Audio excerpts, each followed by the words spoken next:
रामचरितमानस को लेकर जेडीयू और आरजेडी के रिश्ते काफ़ी तल्ख नज़र आने लगे हैं। कई संभावनाएं दिख रही हैं, आगे क्या होगा किसी को नहीं पता।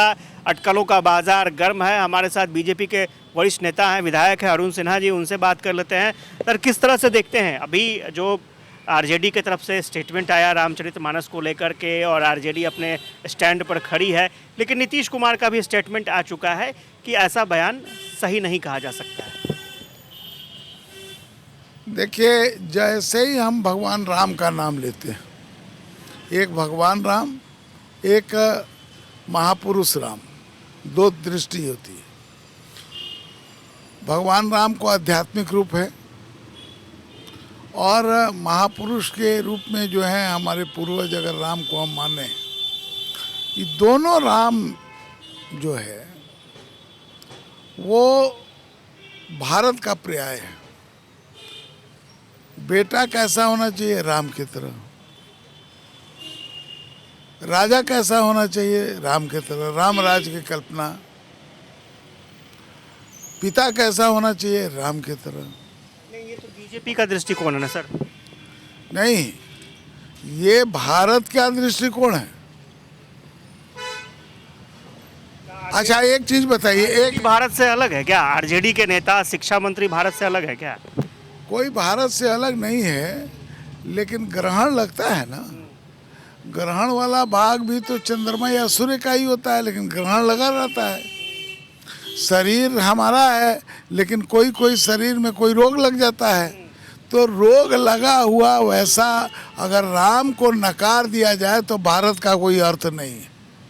भारत की संस्कृति, राम का जो आदर्श है वही भारत की संस्कृति है। ये रोग किनको लग गया है और किस तरह का रोग लगा? समय समय पर राम रावण युद्ध चलता रहता है, आर्य अनार्य युद्ध चलता रहता है, देव दानव युद्ध चलता रहता है। तो एक देव पक्ष है, वह अच्छा पक्ष हम मानते हैं, वो स्वस्थ पक्ष हम मानते हैं, और उसी का एक अंग जो घावग्रस्त हो जाता है, जो बीमार हो जाता है, वो दूसरा पक्ष हो जाता है, तो उसको ठीक करना हमारा काम होता है। दानव किसको कहेंगे? अनार्य दानव एक संस्कृति है। रावण वयम रक्षामा आप पढ़े होंगे, तो रावण का जो थ्योरी था वही दानव की थ्योरी है। तो थ्योरी को मानने वाला, राम को गाली देने वाला दानव है। राम को जो गाली देगा वो दानव है।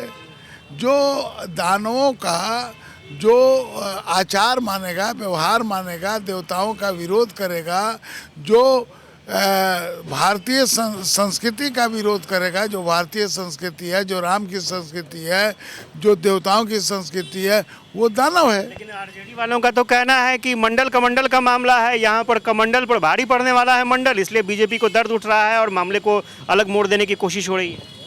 मंडल जो है वो भी बढ़िया है और कमंडल भी बढ़िया है। मंडल कब भारतीय जनता पार्टी ने कहा है कि जो हमसे भाई बिछुड़ गए हैं उनकी तरक्की नहीं हो? तो हम तो सब दिन ये कहते हैं कि जब तक अंतिम व्यक्ति आगे की पंक्ति में खड़ा नहीं होगा तब तक पूरा देश बेहतर नहीं होगा। जब तक देश बेहतर नहीं होगा तब तक राम राज्य नहीं आएगा। इसलिए पूरे देश को जब देश की बात करते हैं तो भारत की बात करते हैं, तो उसके सब जन, उसमें रहने वाले लोग, वो सारे लोग आ जाते हैं। यहाँ की उसकी भूमि, जानवर, पक्षी, सब लोग आ जाते हैं। और जानना चाहेंगे, मुख्यमंत्री ने कहा है शिक्षा मंत्री के स्टेटमेंट को सही नहीं माना है, तो मुख्यमंत्री के इस फैसले को किस तरह से आप देखते हैं? हम इस दृष्टि से मुख्यमंत्री जी के कथन को सही मानते हैं, और और सही में उन्होंने कहा, ये बात सही कहा है कि उनका नज़रिया या उनका सोचने का ढंग वो बीमार है, और वो अपने बीमार मन स्थिति को ठीक करें। राम और रामायण भारतीय संस्कृति है, आज संस्कृति से भारत को अलग नहीं किया जा सकता। लगता है कि माहौल बदल रहा है 14 तारीख के बाद, 15 तारीख के बाद बहुत कुछ बदल रहा है, तो मुख्यमंत्री एक बार मुख्यमंत्री का फिर मन बदल जाएगा और बहुत कुछ होगा। भगवान की अगर इच्छा ऐसी है तो ये बहुत शुभकारी होगा। मैं इस विषय को बहुत अच्छा मानता हूँ। मैंने देखा है, हमारा तो 40-50 सालों से मैं राजनीति में हूँ और हमने देखा है कि जो अभी जनता ये क्या कहलाता है, नीतीश कुमार जी के साथ बीजेपी का राज चला है, वो बिल्कुल स्वर्गीय ऐसा सपना को साकार करने के लिए बिहार उधर आगे बढ़ रहा था। इसलिए मेरा और वो रिजिम जरा ध्यान में रखिए कि वो रिजिम कितना बढ़िया था जो शुरू में आया, और कितना देश भारतीय जो बिहार था प्रगति के तरफ बढ़ी।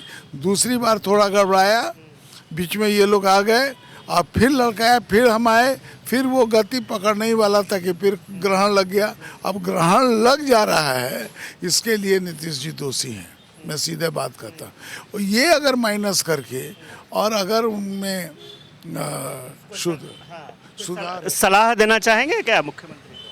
मैं यही कहना चाहता हूँ कि मैं उनके इस बात का स्वागत करता हूँ कि राम के प्रति उनकी आस्था है और राम के आदर्श को वो भारतीय संस्कृति के रूप में देखते हैं।